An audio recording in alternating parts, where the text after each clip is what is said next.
I'm Carys and Dewi, And I'm Dewi Afoko, and you're listening to Over the Top, Under the Radar.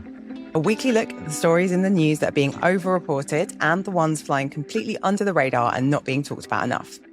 My co-host this week is web developer, writer, and my brother, Dewi Afoko. Hello, Dewi. Welcome back. Hey, Carys, and hello, audience. How have you been enjoying this week? The sunshine. We've got to talk about it. We're British. I mean, I've been trying to get out into it, but not really finding much time to it. It's like, I think yesterday was like the one really nice day we're getting, and then everything's just going to be kind of, well, very British after that, right? Yeah, well, for like those, yeah, and obviously those not listening from London, we had our first like fully sunny day yesterday, and I just want to we'll get into the news agenda, but I just want to shout out how hard Londoners go as soon as there's a tiny amount of sunshine, and I feel like that is a function of having a lot of very bad weather. That like the moment the sun showed its face, like everyone is out in like pubs for lunch. I was in the park at 8 p.m. Near where I live, and it was like filled with people drinking, just like enjoying their life. And I was like, I love this. We have such limited weather that when it comes, it really comes, topless men. It's not wasn't hot enough to be topless. I loved it all.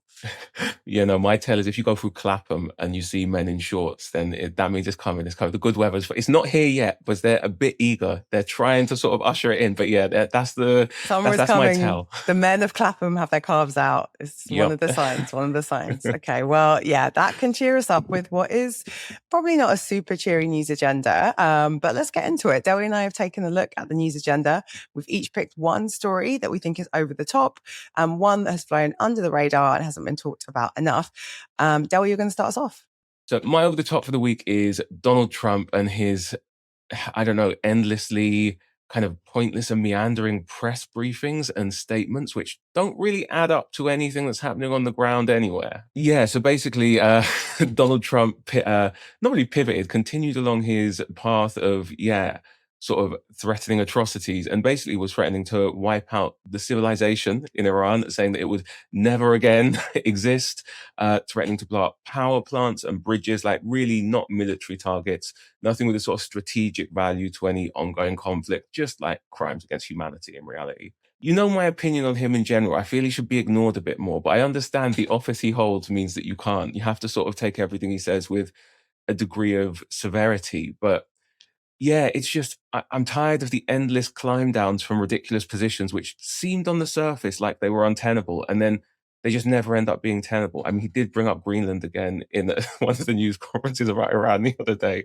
but like, it just feels like constant, like manufactured chaos, but like in a really pointless way. But it's also very damaging to the world. I'm not pretending that the conflict in Iran is not a very real thing. It's more the circus around Donald Trump and what nonsense he's going to say next, which it almost doesn't matter. It's not a coherent strategy. It's just the ramblings of President of the United States. Yeah, I mean, I think I had this. So I had this a bit when Trump posted to either Truth Social or X. I think it was Truth Social, like a civilization will end tonight. And people started being like, Trump's going to use nuclear weapons. And it was just like, I think you have to take what people say in the context of who they are. And if Keir Starmer had posted to social media saying a civilization is going to end tonight, I would be like, what is happening? What is Keir on? But if Trump posted, it's like, yeah, you have to take it in the kind of like rhetorical tradition that it's part of, which is like a tradition where he says, contradicts himself, regularly lies, like kind of runs his mouth on things, like isn't fully coherent. So yeah, I guess for me this week, it did feel a bit over that way. Everyone was like, oh my God, it's like countdown to a nuclear bomb. And it's like, is it a countdown to a nuclear bomb? Or is he just going to reset the countdown like he has a number of times in Iran and just like completely ignore, completely pretend that the thing he said before actually didn't get said? Yeah, basically, like it's been a sort of, even the sort of ceasefire, there's a bit of back and forth over whether what's been agreed in it and what people should and shouldn't be doing. But yeah, like even I think it was on Monday, like he was asked whether he was winding down the war or sort of escalating. It was like, I don't know. It depends what they want to do. And it's like, that doesn't sound like what you were saying. We've got the sort of two aims to the war that we're told about. One is sort of securing the Strait of Hormuz, and one is Iran's nuclear program, which has already been devastated and they can't do anything, but also they need to stop doing it and dismantle it. And it just feels like we've ended up in this really bizarre situation where, yeah, Donald Trump sort of is just almost trying to save face on the world stage, but like people are taking him very seriously. Like he came out and said that The latest one was that they should operate the toll for going through the Strait of Hormuz. The US and Iran should do it as a joint venture. I don't think it's easy to report on Trump because, he's a liar, he's chaotic, he doesn't sort of obey the unwritten rules that a lot of other like liberal elected politicians do. But it does seem this sort of not giving context on people's statements does feel particularly acute here when like Trump and co are claiming a victory because they're like, Strait of Hormuz is going to be opened. And it's like, it's only closed because you started bombing Iran. Like, it was not closed 2 months ago. Closing the Strait of Hormuz was not something anyone needed to do a couple of months ago because you hadn't randomly attacked Iran. I mean, he's moved the goalposts constantly throughout this conflict, right? We were told that we were going to get regime change. We were told that a nuclear facility that he had already claimed to have obliterated was going to be obliterated. I guess it's a bit like when he's constantly lying and moving the goalposts, like maybe we shouldn't just be repeating what he says. Like, especially when, like, as soon as the sort of ceasefire was agreed, Iran immediately basically declared victory in terms of what they wanted. They got pretty much most things that they wanted out of that deal. Like, they're still in control of the strait. Like, there's no one saying otherwise unless we use a sort of Pete Hegseth logic of it's not closed. You just can't go through there because Iran will shoot you. Like, I mean, it's closed. Like, I think 2 ships have gone through since it reopened. Like, functionally, it is still closed. But, like, Donald Trump says that it's not. So it's not, I guess. The bigger issue I'm finding especially is the ceasefire and the sort of terms of the agreement are sort of being renegotiated after Iran and and the US have theoretically agreed to them, with it playing out very differently in the English speaking press. And there's there's a clause left out of the thing that we've been briefed with about Iran still maintaining the right to enrich uranium. Because there's a Farsi version of the agreement and there's an English version and they're not the same. Is that right? No, they're not the same. There's definite gap there. The Pakistani Prime Minister has said that, the hostilities in Lebanon ceasing was part of the arrangement. Obviously, the US are insisting that was never part of any deal that they made. And Israel are insisting. They're like, yeah, we signed up because we're still allowed to bomb Lebanon. I mean, they would anyway, so it's hard to say. But yeah, it's the constant flip-flopping of Trump, and us not getting to sort of, I guess, what the heart of the issue is. It seems like it's constantly obscured by this man and his nonsense. In 18 hours, we went from a whole civilization will die to him saying, there's big money to be made. It's going to be a golden age in the Middle East. I feel like I'm viewing a conflict through the lens of a demented toddler, and it's really... That was going to be my comparison, because I was going to be like, you are a step parent to a 5-year-old. And I was going to say, I feel like doesn't this give you maybe anyone familiar with small children, I guess in a sense that is sort of how you have to think about Donald Trump, in terms of he's not, his logic isn't consistent. He's going to mix it up and move the goalpost based on how he feels and what he needs. And then the question is on all of us, it's you're not going to change a toddler. You're not going to change, or a small child, someone whose frontal cortex isn't fully formed. So then it's so how do we deal with this? Because he's going to do him. I was so opposed when you started speaking, Carys, but honestly, yeah, a lot of the time you're just trying to give him a win, right? You're trying to give this little thing who has terrible ideas and doesn't really know what's good for them or anyone else. And it's all right, how can I make you feel like you got something you wanted, even though you didn't? And yeah, I guess that's just how Donald Trump has to be treated for the entirety of his presidency, right? That's the best case scenario. He is also president of the United States, which I think no toddler has yet kind of run a country with nuclear weapons. Fact check me if that's wrong. We had Alan Rusbridger on the show a few weeks ago, and he talked about how hard it was to report on Donald Trump. And I do take that point. But I think within that, when there's someone who is constantly moving reality, renegotiating reality, he does it all the time. But in this 5-week period, we have, those of us who have been paying attention have seen him change, what the criteria for success is, what they want, why they're there. And I think that it's kind of up to us to hold reality in our heads and not let his different not, I guess, be led down the garden path by things like that. I'm not saying that we shouldn't be worried about Donald Trump using a nuclear weapon. He's incredibly powerful and fairly erratic. But him talking about, he also said praise be to Allah, which offended a ton of Christians because he posted it on Easter Monday. So it's as I say, it's if you take what he says in the context of the entirety of what he says, then it does sort of diminish the importance of a single statement. So can we, and again, and then we're in this world where like everything's so bizarre that it's like, not only this, these statements are being posted to like a niche social network called Truth Social that he built because he was kicked off other social media platforms. So like we're already in like a very bizarre place, but I think that rooting things in like facts and reality is important. Although I do think you've hit on another important point, which is that like there is a ceasefire agreement, but all parties are not reporting on what they've agreed in a trustworthy fashion. And that does make me feel like the peace might be somewhat fragile. If no one's agreeing what they've agreed and no one's saying the same thing externally, it does feel a bit like we're going to be back on the show talking about Iran in a few weeks and the Strait may be closed again or throttled or whatever we're saying now. But yeah, it doesn't fill one with hope. I'm not sure what's more newsworthy, the ceasefire holding or it not, because I can't see, like, it's not obvious from Donald Trump's perspective what's going to change in 2 weeks, apart from maybe agreeing to do like a shakedown at the school gates with his new bully friend Iran, like of everyone trying to come through. Like, it's Also, that's not going to happen. yeah, it's highly illegal. Like, it contravenes all maritime law. The idea that you're just gonna have a toll. But also, why? Like, if I like, it's like we forget what happened. If like America and Israel rocked up to Iran, were like, you're a threat to us. Started bombing it, killed its leader, supreme leader. If you're, if you're a fan of the regime, like, continued to attack the country, and then Iran fought back. It's like, in what world does someone that comes and like kills a member of your family, like literally in the case, like the son of the, like someone came and killed a member of your family and then was like, hey, do you want to go into business together? Like, I don't know what kind of deep mafia world you'd have to be in to be like, yeah, that sounds like a good plan. But it's like, why would Iran want to do anything with you? And what leverage do you have? Yeah, as far as I can tell, none. But I mean, that's not how Donald talks. So I mean, we like this is the thing with the demented toddler. You don't know what he's going to do next. The thing that he might decide is like I couldn't tell you, but I'm intrigued and horrified to see what it is.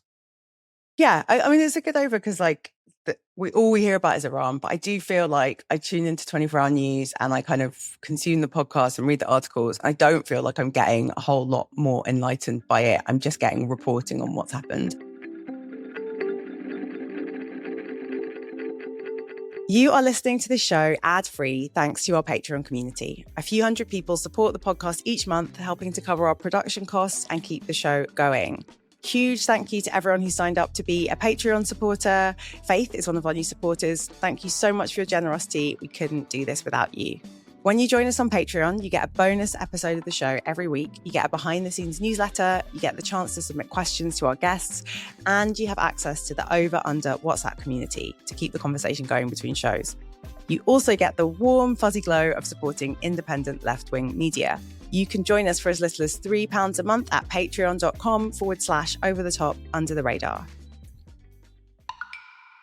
My over the top is Kanye West and the Wireless Festival. Most people will probably be aware that Kanye West was due to headline at a festival in London called Wireless.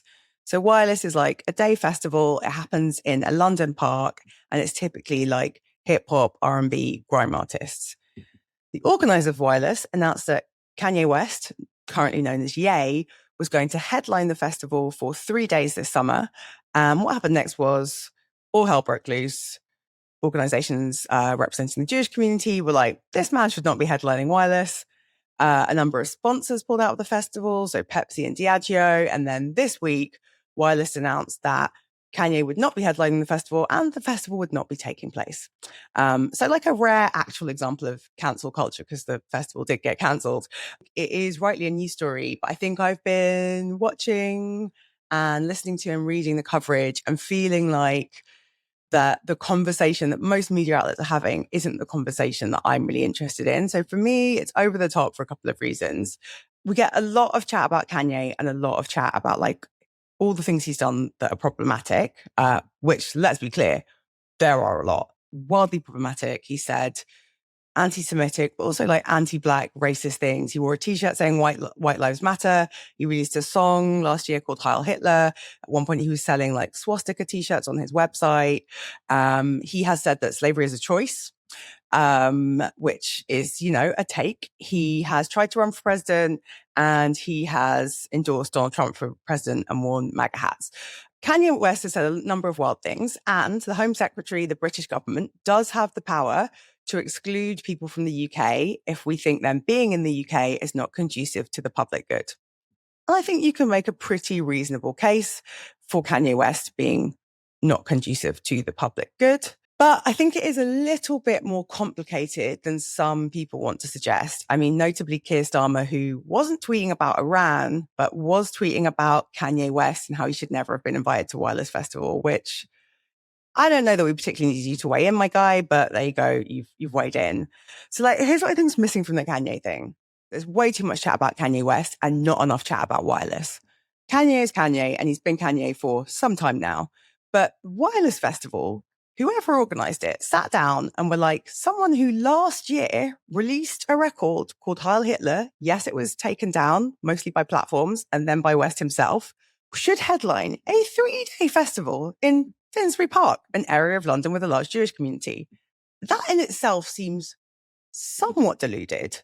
But then, from what I can tell, the organizers of Wireless Festival, who have claimed that they reached out to the Jewish community about having Ye in the festival, have been pretty aggressively fact-checked by, I heard a member of the Jewish Board of Deputies being like, no, they didn't get in touch with us. We wrote to them saying, why are you doing this? And then they wrote to us. So I feel like we need a bit more of a post-mortem into who was behind these decisions. Wireless is part of, one of these big music conglomerates, Festival Republic. How did anyone think this was a good idea? Because this isn't a go through the guy's tweets and find something problematic. A large part of his brand is the problematic shit he's doing.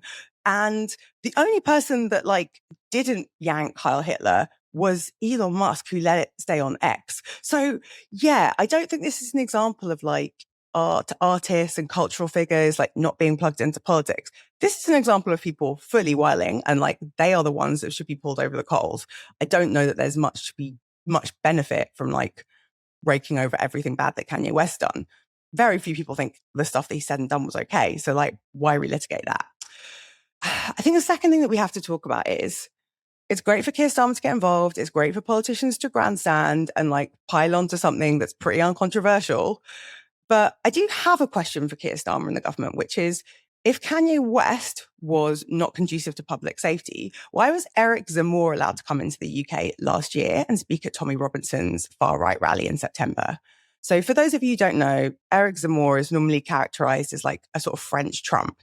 He is to the right of Marine Le Pen and the National Front. Last September, when Tommy Robinson had his Unite the Kingdom rally, where he invited a ton of far-right figures, Eric Zemmour walked over the border or maybe Eurostar, flew over the border from France to the UK, despite having 3 criminal convictions for hate speech. So this man has 3 times in court. This doesn't mean he said hateful things 3 times. It means 3 times he was convicted in a court of law for saying racist and extremist things. He called child migrants thieves, killers, and rapists, justified discrimination against Black and Arab people, and he's made a number of Islamophobic comments. He's not a musician. He's not making art. He is a politician who spews hate speech, was allowed to come to Tommy Robinson's demo, but we had a whole fury about Kanye West. Kanye West shouldn't have come to the UK, but why was Eric Zemmour allowed in the UK? Why are we allowing these far right figures who, let's be clear, when he got to the stage and spoke to 100,000 people, 1 million people, depending on whether you believe Tommy Robinson or the police, he called for people to be deported. He called for repatriation. He was probably the most extreme and egregious, but there was a pretty grim cast of characters that joined Tommy Robinson on stage that day. And I guess if the government really does care about extremism, I'd love them to actually enforce the rules that we have consistently and not just kind of pile on to a celebrity case that honestly, they weren't needed in, right? Problem kind of took care of itself. Wireless not only had to cancel him, but had to cancel the festival. So yeah, that's my Kanye West. So I spoke for a long time. What have you been thinking about it? I'll be honest, when I was first looking at this story, I kind of tuned Kanye out a long time ago. There came a point where I was like, all right, bro, you're going through something, you're in the sunken place. I don't know what's happening, but nothing that comes out of you makes sense. So I'm just going to ignore it. So when and you were discussing it, I went back and I looked and I was like, all right, maybe I can't defend this man at all, really. I mean, yeah, once you actually look at what he said, you're like, what's he even saying? You're like, oh. And consistently as well, right? It's not like he's had an outburst and then gone away. He's doubled down, tripled down, monetized the things he said and put it out there in the world in a way where you just have to be all right, You've done a lot of damage, even if like I'm not necessarily going to hold you personally responsible because there are like some mitigating factors around mental health and stuff. And I do want to talk about those in a bit, yeah. Yeah. But I agree with you, especially with the comparison, because he wasn't coming to sort of preach his political positions or discuss anything like that. He was coming to perform. I haven't listened to the new album dropped. I assume it's not that inspiring. I assume he came to perform some mid music on Wireless for people who would either be indifferent or massive fans and then leave. And I can understand, like, I do think that there are people you probably shouldn't allow into the country. Yeah, I don't know where I have a strong opinion on Kanye. I think a lot of the stuff he said was terrible, and I don't think it's defensible or anyone would defend it. Yeah, and I think that's what we sort of agreed we are going to talk about it this week when it dropped. And I think it's important to say for people who haven't gone back, like, if you actually go back through what he has said and done, it's cut and dry. Unless you're a diehard Kanye West stan or you believe that like you can separate the art from the artist. The problem is the art was anti-Semitic and the anti-Semitic stuff was last year. So like, I do want to talk about the mental health because I think that's something else that's like missing from the debate. But I think the Kanye West case in itself is cut and dry. It's more like what it tells us about this current moment, I think is interesting. And I do want to bring it back to mental health because something that has formed a big part of the basis of Ye's apology, but I think has been underexplored in the media is Kanye West. It has a bipolar diagnosis. And he has issued an apology for what he said last year. He took out a full-page ad in the American newspaper, apologizing to the Jewish community and citing his bipolar and also a car accident where he sustained a head injury as the reasons that he went on these anti-Semitic rants. Now, I think it's kind of interesting because we've just had already this year a furore around someone with a health condition that said something offensive. I'm obviously talking about the BAFTAs and the man with Tourette syndrome who said the N-word. I'm not going to try and conflate different conditions, but I do feel like there has been a lack of conversation about bipolar, what it is, and whether it is a plausible explanation for what has happened with Kanye West. So Professor David Curtis, UCL Genetics Institute, have said that people with severe bipolar disorder can act in ways completely out of character. They may become impulsive, reckless, or even psychotic. What Ye describes fits perfectly with a diagnosis of bipolar disorder and need not reflect latent anti-Semitism or extremist ideology. Another academic agrees during a manic episode, it is possible to lose touch with reality entirely. People may do things they would never normally do. It is not an expression of belief. It is illness. And in the Wall Street Journal article that ad that Ye took out, he said that he had been in a 4-month-long manic episode, a psychotic, paranoid, and impulsive behavior. It is consistent with having bipolar to become incredibly paranoid and like spout conspiracy theories and say things that you might not say when you're in your right mind. And that doesn't excuse the harm that things have caused. But I think we also have to talk about the fact that a famous person with bipolar may be able to like have these long standing periods of like being unwell and not be held to account. In fact, there may even be people who financially benefit from Kanye West, like saying outrageous and outlandish things. Not now. I think Wireless have kind of learned that lesson, but we still don't talk enough about or understand mental illnesses. And this is a missed opportunity to understand what it is like to live with bipolar. And bipolar is still the mental health condition associated with the highest rates of suicide. It can take 9 years for people to get a diagnosis. And like Kanye West is incredibly privileged, but his ex-wife, Kim Kardashian, has talked about what a struggle it was living with him with bipolar. And so whilst I don't know that we need to particularly give Kanye West a ton of grace, I think we do need to understand that if someone has a mental health condition that is hard to detect and diagnose, can mean that they like become extremely paranoid and do things that are out of character. Like there has to be a sort of root or like a threshold for redemption, and like people have to be able to work through that stuff and apologize for that stuff and not just be shamed for like things that they said and did when they weren't well. And I do feel like we're missing an opportunity to like talk about and understand bipolar in this moment when one of the most famous people in the world has been told he can't come to the UK. Like, I don't know. Have you seen much about the mental health angle? So I'm very much in agreement. Like I saw his apology when it came out, and I read it, and I was like, "Oh, this seems genuine." Obviously, it's a very rich guy who can afford the best PR in the world, so you can't know how sincere it is. But I didn't read it and feel like this is someone making excuses. See people's reactions to it, and it's like I'm usually slightly disappointed because it feels like the mental health thing doesn't like get the space it should in the picture. Because like I'm actually completely fine with whatever community. In this case, it's the Jewish community. If they're like, look, you said some stuff that was really messed up, and like there's some deep hurt here over the things you said. And for us right now, it's just too soon. We're not condemning you as a person. We're not saying that your apology and what you said isn't meaningful. But what we're saying is actually, you've just done this to us and we don't want to hear from you right now. I think that's completely valid and that there's absolutely no problem with that. But I think we do need to accept that this is a man who does have a mental health issue and unfortunately is famous enough that he's always going to have people who'll tell him he's right if he wants them around, right? Like, it's not like he's going to have, like, if he has too many critical voices around him, he can switch them for uncritical voices. So he doesn't have probably the same sort of feedback mechanism a normal person does, which isn't, I've got no sort of sympathy from him in a sort of massive sense. His life is better than most people's, even with his condition.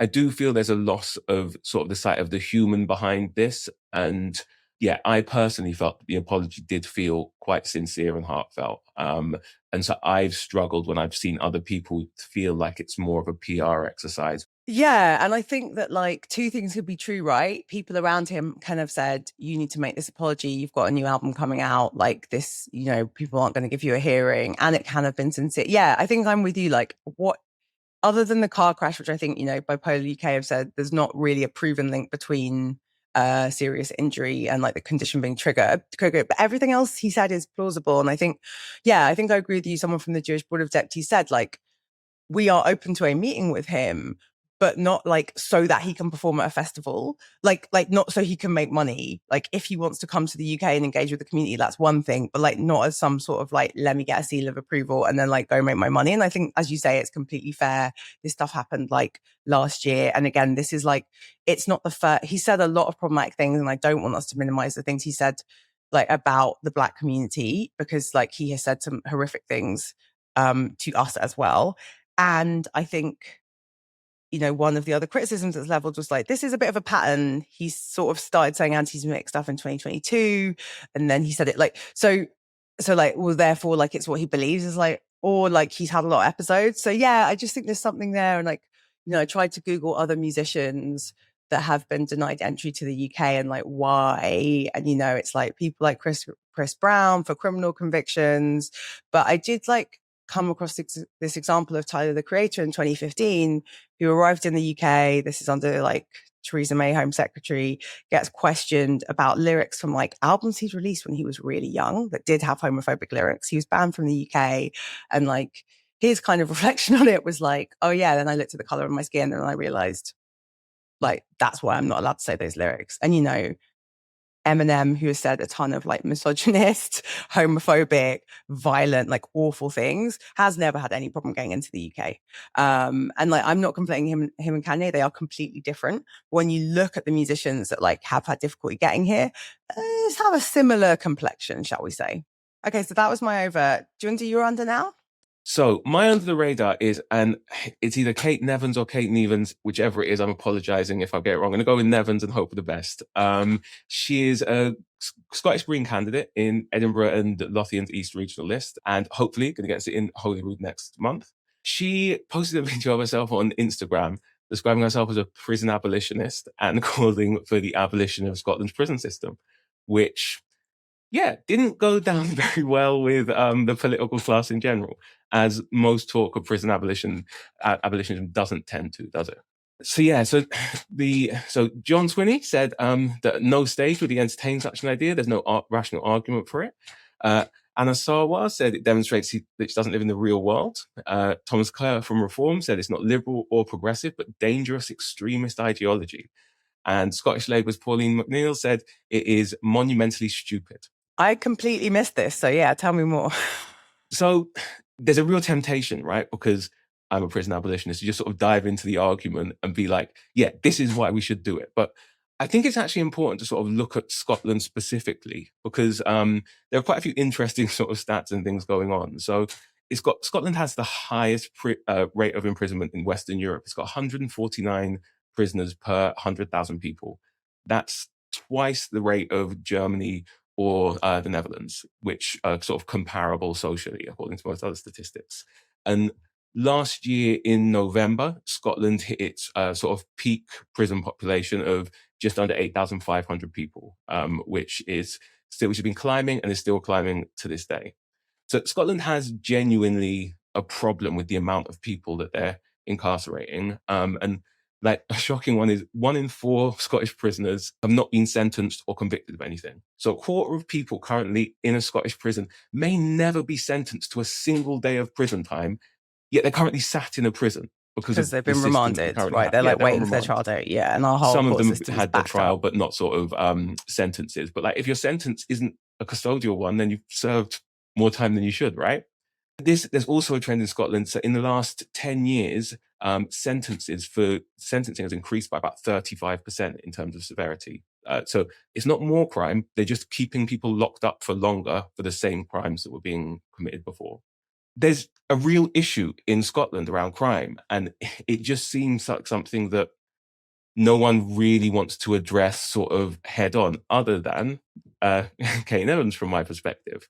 Scotland has actually a really good history in terms of alternative approaches to just imprisoning people. So there was the Barlini Special Unit in the 70s, which took sort of the most violent and sort of the people that they thought couldn't be reformed, and they put them into a sort of more communal style prison, interacted with the staff there and guards there, and they sort of came together to resolve disputes. There was art, it was designed by psychiatrists, and it was actually really successful. It helped turn around the lives of lots of people, and there's no evidence whatsoever that there were any issues with it, other than at some point there was an ideological call that it didn't seem right having all these sort of bad people in sort of minimum security state, and that security was too lax. Like, this isn't a result of incidents. This was just an ideological decision that was made. And so eventually, that unit was shut down. And so, it was shut down in 1994 for allegedly lax security measures. But frankly, it was just an ideological position that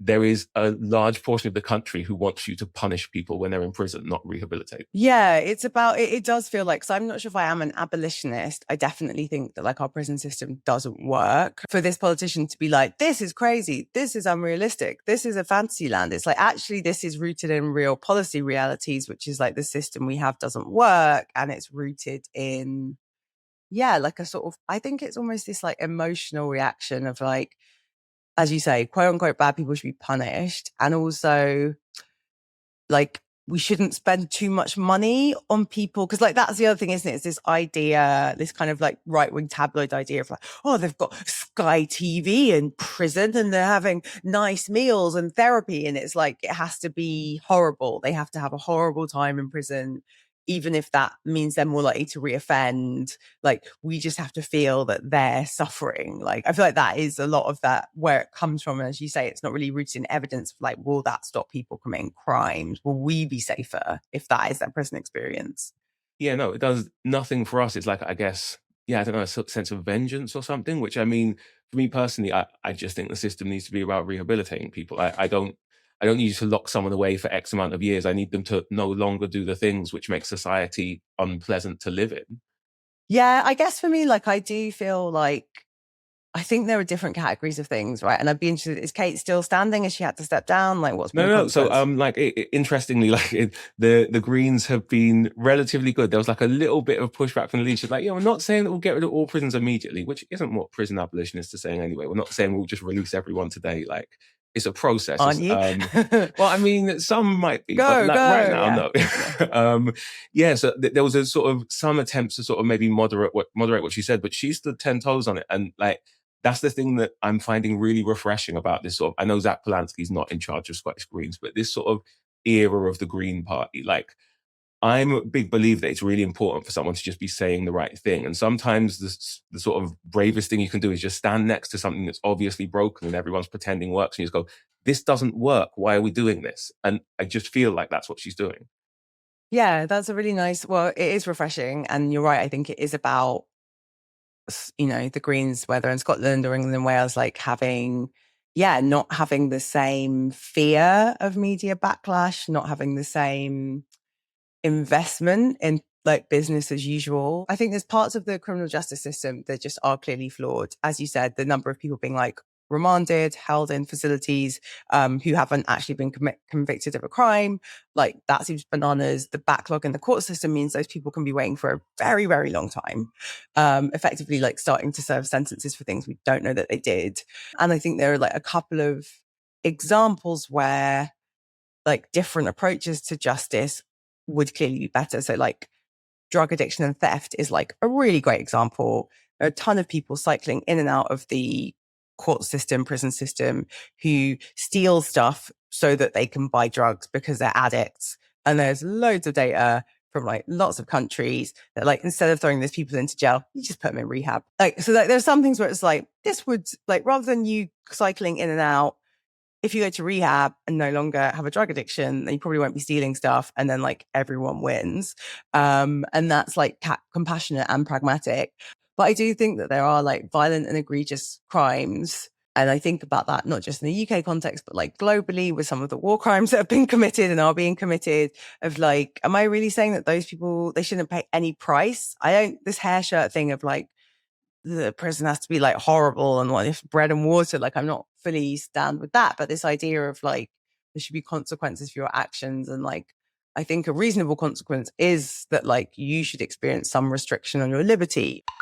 So my under the radar for this week is reparations. Specifically, Reform UK have said that if they were in government, which they hope to be in a few years, they would deny new visas to people from countries seeking slavery reparations from Britain. Last month, the UN had a vote that passed by a majority to describe the transatlantic slave trade as the gravest crime against humanity. And part of that was a call for reparations as a step to right historical wrongs. The resolution passed, Britain abstained, and the US, Israel, and Argentina were against the motion. No comment. And so for following on from that, it looks like Zia Youssef, who's the Home Affairs spokesperson for Reform, said, well, any of these countries, they're not going to get any visas under us. And the thing he said that I really want to dig into is the bank is closed and the door is locked. So I think this has flown under the radar. It's a busy news agenda, but I do think it bears digging into. I really think Zia Youssef should like double click on what this proposal is, because he's saying that like anyone from one of these countries can't come to the UK. We're talking all visa types. So like work, travel, visiting families. It's potentially quite self-defeating. Right now, two of the countries on that list, Ghana and Nigeria, provide a huge number of workers for the NHS and social care sectors. So if you stop giving Ghanaians, Nigerians visas, like you are shooting us in the foot. We have hundreds of thousands of unfulfilled vacancies in the NHS. We are incredibly reliant on migrant labor to keep the NHS going as it is. So like this idea that, oh, well, these people won't get visas, like how dare they? It's like, maybe just like double check whether we can afford to not give people visas. The thing I really want to talk about is this idea of like the bank being closed. Because it wasn't just Zia Youssef. Like after Britain abstained in the vote on the transatlantic slave trade, Kemi Badenoch criticized Keir Starmer because she was like, you shouldn't have abstained. You should have opposed. And she said what many right-wing people say when people ask like the UK to deal with its colonial history. She was like, we should have voted against. This is ridiculous. We abolished slavery. And like, I feel like I and many other people just roll their eyes when they hear this, but I do want to explain why this is ridiculous. So Kemi Badenoch's position and like the position of people like Zia Youssef is, we are this in the UK. Britain is a generous benefactor. We have helped all of these countries. We abolished the transatlantic slave trade. And it's like, you abolished the slave trade that you were a key actor in creating. Like we profited from and like we're one of the leading nations in the transatlantic slave trade for hundreds of years. And then eventually we abolished it. And even then not fully abolished because a lot of slaves still were effectively indentured labor and only like fully applied to children.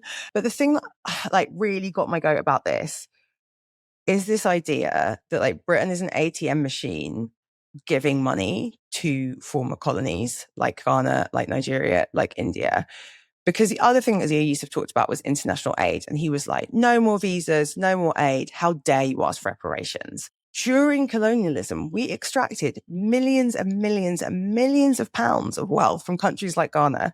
We set up economic systems so that even to this day, Ghana, which is one of the leading producers of cocoa, does not benefit from having that natural resource. Like Swiss chocolate, which is so famous and so world renowned, like farmers in Ghana, who are the people that provide the cocoa for that chocolate, receive like less than 10% of the value of it.